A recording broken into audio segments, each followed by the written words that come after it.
ধরেন আপনি একটা ডাক্তারের কাছে গেলেন এবং বললেন যে ডাক্তার সাহেব আমি অসুস্থ, এবং ডাক্তারটা আপনাকে একটা প্রেসক্রিপশন লিখে দিল। কি হয়েছে, কেন হয়েছে, এগুলো নিয়ে কোনো কোশ্চেন না করে, তাহলে আপনি কি বলবেন? পাগল বলবেন, রাইট? এখানেও ঠিক তাই হবে।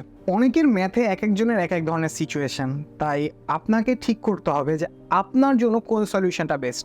আমি একজনের পার্সপেক্টিভ থেকে বলতে পারবো, আরেকজনের পার্সপেক্টিভ থেকে বলতে পারবে, কিন্তু সলিউশনটা আপনাকে বের করতে হবে। আমি এখানে কিছু গাইডেন্স দিচ্ছি যেটা আপনাকে ব্যাংক, বিসিএস দুইটা ম্যাথ সম্পর্কে খুব ভালো একটা গাইডেন্স দিবে, কিন্তু এরপরে যে ডিসিশনটা সেটা আপনাকে নিতে হবে, ওইটা কোনোভাবেই কারো পক্ষে দেওয়া সম্ভব না। তাই যদি আপনি জানতে চান আপনি কি করে বেস্ট করতে পারবেন, ভিডিওটার শেষে আমরা একটা স্পেসিফিক টিপ দিব, আপনি আশা করি সেটা আপনার ভালো লাগবে। তো চলেন দেরি না করে শুরু করা যাক।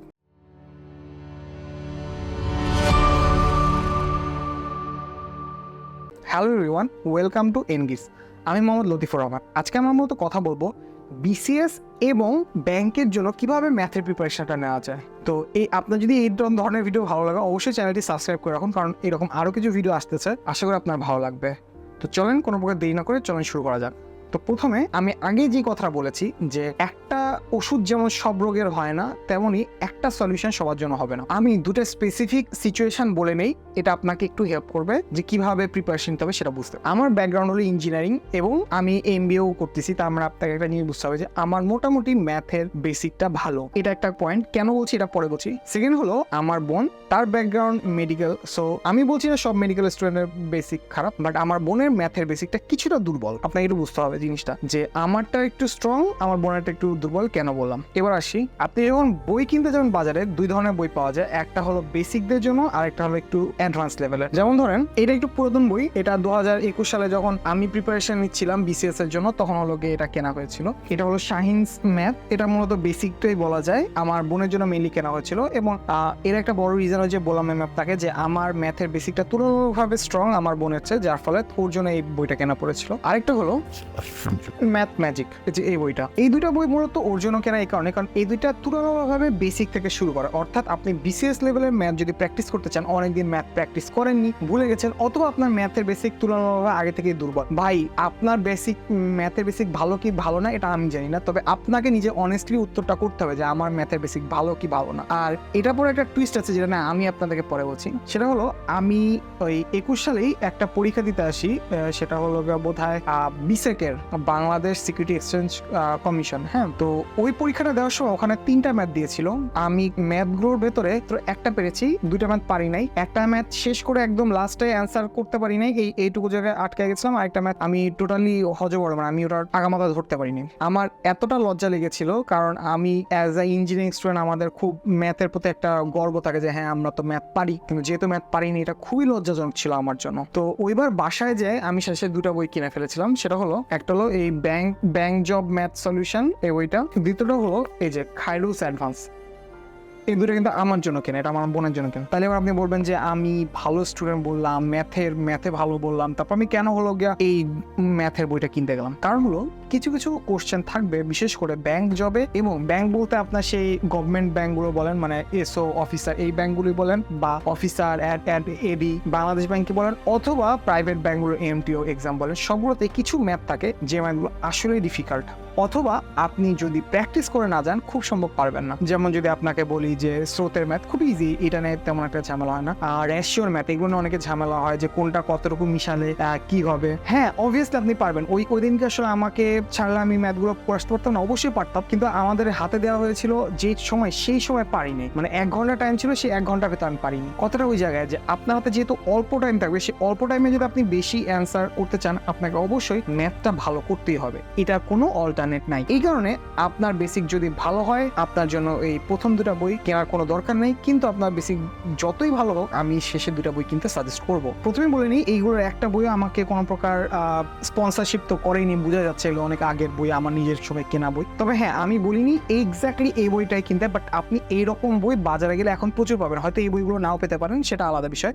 বাট এরকম বই বাজারে গেলে প্রচুর পাবেন। আপনি দেখে নেবেন যে কোনটা বেসিকের কোনটা অ্যাডভান্সের, আপনি আপনার প্রয়োজন অনুযায়ী বেসিক অ্যাডভান্স দুটাই কিনে নিতে পারেন, যেটা আপনার প্রয়োজন সেটা। তাহলে এবার আসি কি করে প্র্যাকটিস করতে পারেন। বিসিএস যদি কারো মেইন টার্গেট হয়, তাহলে বিসিএস এর জন্য আপনার বেসিক ভালো হোক খারাপ হোক, আপনি বেসিক যে কোনো একটা বই নিয়ে প্র্যাকটিস করেন, মোর দেন এনাফ। বিসিএস এ খুব কঠিন ম্যাথ আসে না, আপনার মোটামুটি সহজের ভেতরে আসে। হ্যাঁ, দুই একটা ম্যাথ থাকে যেগুলো কঠিন হয়। এক্ষেত্রে আমি সাজেস্ট করবো, যদি আপনি সায়েন্সের স্টুডেন্ট হয়ে থাকেন, টিউশন করান। কারণ যদি আপনি ইন্টারের ম্যাথ করে অভ্যস্ত হন, আপনার তাইলে পরীক্ষার আগের দিন বসে বসে ইন্টারের যে কঠিন কঠিন ম্যাথগুলো থাকে, ইভেন কি আমাদের কোনো একটা পরীক্ষায় জটিল সংখ্যা দিয়ে একটা প্রশ্ন আসছিল, আপনাকে জটিল সংখ্যা আলাদা করে বোঝার দরকার পড়বে না, আপনি পড়াতে পড়তে আপনি ইউজড হয়ে থাকবেন। সো আপনি ইজিলি এই ম্যাথগুলো করাতে পারবেন। এভাবে আপনি টিউশনের উপর যদি থাকেন, তাহলে ইন্টারের ম্যাথগুলো পারবেন, যেগুলো সচরাচর 2 বছরে একটা এরকম ফ্রিকোয়েন্সিতে আসে, খুব বেশি আসে না। তো এটাকে যদি আপনি স্কিপও করেন, খুব বেশি ঝামেলা নাই, বাট এটা যদি আপনি আগে থাকতে চান, এটা একটা ভালো ওয়ে হতে পারে। এবার আসি যে ব্যাংক ম্যাথ যদি আপনি প্রিপারেশন নিতে চান, তাহলে আপনি ব্যাংক ম্যাথ কি করে প্রিপারেশন নিতে হবে। ব্যাংক ম্যাথে বলে দেই, ব্যাংক ম্যাথে একটা বড় সমস্যা সুবিধা দুটাই, একটাই যে মানে দুটাই, সেটা হলো যেটা সমস্যা সেটাই সুবিধা। সেটা হলো কি, ব্যাংক ম্যাথগুলো একটু তুলনামূলকভাবে বড় এবং কঠিন থাকে। আর সেকেন্ড জিনিস হলো, ব্যাংক ম্যাথগুলো ইংরেজিতে থাকে। তাহলে আপনি যদি ইংরেজিতে ম্যাথের প্রশ্ন পড়তে অক্ষম হন, তাহলে আপনি এটা সলভ করতেই পারবেন না। আর যেহেতু এই ম্যাথটা একটু কঠিন থাকে এবং ব্যাংকের এক্সামের সময় বিসিএস এর তুলনায় অনেক কম থাকে, আপনি যদি ম্যাথে ভালো হন, আপনি খুব ভালো একটা মানে কি বলবো একটা পুশ পাবেন। কারণ ইংলিশ কোশ্চেনটা কঠিন হয়, ইউজুয়ালি কঠিনই হয়, সহজতা আমি আজ পর্যন্ত দেখিনি। তো ইংলিশে 19-20 সবার মোটামুটি মার্ক থাকে, ম্যাথে আপনি তখন একটা ভালো গেইন অ্যাচিভ করতে পারবেন। আমি এমন অনেকগুলো MTO পরীক্ষা, ইভেন আমার কাছে অ্যাপয়েন্টমেন্ট লেটারও আছে, এমন অনেকগুলো পরীক্ষা দিয়েছি যেখানে আমি নিজেই বুঝতেছি যে আমার ইংরেজি এখানে খুব খারাপ হয়েছে, কিন্তু আমি অ্যাপয়েন্টমেন্ট লেটার পর্যন্ত পেয়ে গেছি। এর কারণ কি? কারণ আমার ম্যাথ এক্সামটা ওই জায়গায় ভালো হয়েছিল। তাই আপনাকে একটু মাথায় রাখতে হবে, আপনি যত ম্যাথ বেশি প্র্যাকটিস করবেন, আপনার আগে থাকার চান্স অনেক বেশি। সেকেন্ড হলো, ব্যাংক জবে কিছু ম্যাথ আসে, প্রত্যেকটা মানে একই সাথে ওরা রিটেন আর MCQ একই দিন যেহেতু নিয়ে ফেলে, MCQর ম্যাথগুলো দেখা যায় যে বড় বড় থাকে এবং সংখ্যায় বেশি থাকে। আপনি যে কটা বেশি অ্যান্সার করতে পারেন, আপনি আগে থাকে। এবং রিটেন পার্টে দেখা যায় অ্যাটলিস্ট 2টা ম্যাথ থাকে, যে 2টা ম্যাথ আপনাকে পুরোপুরি সলভ করতে হবে। এই ম্যাথগুলো সচরাচর কখনোই সহজ হয় না। এইগুলো যেন আপনাকে আলটিমেটলি অ্যাডভান্স অথবা ব্যাংক জব ম্যাথ যে 2টা দেখালাম বই, এই 2টা আপনাকে প্র্যাকটিস করাই লাগবে। তাহলে কি আপনি সবগুলো ম্যাথ প্র্যাকটিস করবেন? না, বেশিরভাগ বইয়েরই পিছিয়ে কিছু মডেল টেস্ট আছে, আপনি মডেল টেস্টগুলো দেওয়া শুরু করেন, দিলে আপনি বুঝবেন যে কিছু কিছু ম্যাথ আপনি পারেন, আপনার ওই ম্যাথগুলো করার দরকার নাই। বিশেষ করে যারা ইঞ্জিনিয়ারিং বা সায়েন্স ব্যাকগ্রাউন্ড আছে তাদের কথা বলছি, আপনি মডেল টেস্ট দিলে বুঝবেন যে আপনার সবগুলো ম্যাথ করার দরকার নেই। কিছু কিছু টপিক আপনি স্পেসিফিকভাবে পারবেন না, ওই টপিকগুলো আপনি বারবার রিহার্স করেন। বা কম্পাউন্ড কি বলে সিম্পল কমপ্লেক্স ইন্টারেস্ট এইসব নিয়ে আপনার হলো গিয়া, বা কম্পাউন্ড ইন্টারেস্ট এইগুলো নিয়ে আপনার হলো গিয়া প্রবলেম থাকতে পারে, আপনি সেই ম্যাথগুলো বারবার প্র্যাকটিস করেন। আর আপনি যদি অ্যাকচুয়ালি মোটামুটি মনে করেন যে না আমি অতটা স্ট্রং না ম্যাথে, তাহলে আমি সাজেস্ট করবো এই বইগুলো শুরু থেকে শেষ পর্যন্ত পুরোটাই পড়া। আর আপনি বলবেন যে ভাইয়া কতক্ষণ পড়া দরকার, বা এগুলো কোনো ওভারঅল সলিউশন নাই। আমি যদি পার্সোনালি আমার লাইফে দিনের অর্ধেক টাইম ম্যাথে দিতাম, তাহলে আমার জন্য এটা ওয়েস্টেজ হতো। কারণ কি, আমার জন্য অর্ধেক টাইম দেওয়া দরকার। হ্যাঁ দিয়েছি, অর্ধেক টাইম পুরো দিনও দিয়েছি। এই যে এই বই 2টা যখন কিনেছি তখন দিয়েছি, কারণ আমার কাছে তখন মনে হচ্ছে যে হ্যাঁ আমি যেসব জায়গায় আমার উইকনেস আছে আমি তখন পুরোটা আমি ওটা সলভ করে ফেলছি। তো আমার ব্যাংক ম্যাথে আমি না আটকাই, ওই এক্সামটার পরে আমার কোনদিন ব্যাংক ম্যাথে আটকাই নাই, আমাকে ওই সময় ওই টাইমটা দিতে হয়েছে। বাট আপনি যদি বলেন যে না আমি ওইভাবে ধরেন 2-3 দিন দিতে পারবো না, বা 2-3 দিন দিয়েও হবে না, তো সেক্ষেত্রে আমি বলবো যে হ্যাঁ আপনার ম্যাথ পড়াটা মোটামুটি দিনের 30% টাইম রাখতে হবে। মানে ধরেন যে আপনি দিনে 10 ঘন্টা যদি পড়েন, কথার কথা আপনাকে 3 ঘন্টা ম্যাথের উপর রাখতে হবে, বাকি 7 ঘন্টা আপনি অন্যান্য পড়ালেখায় দেন। আপনি যদি 6 ঘন্টা পড়েন, আপনার অ্যাটলিস্ট 2 ঘন্টার কাছাকাছি একটা টাইম আপনাকে ম্যাথে দেওয়া লাগবে। এইভাবে করে আপনাকে আপনার পড়ালেখার প্ল্যানিংটা করতে হবে। তাই আশা করি আপনি একটা ভালো আইডিয়া পেয়েছেন। আর হ্যাঁ, এখন আপনি এবার আসি যে কোন ম্যাথগুলো করবো আর কোন ম্যাথগুলো করবো না। এইটা খুবই ফালতু একটা প্রশ্ন, কারণ আপনি তখনই একটা জবে ভালো করবেন বা একটা এক্সামে ভালো করবেন যখন আপনি নিজে থেকে জানবেন যে এই এক্সামে এই প্রশ্ন আসবে।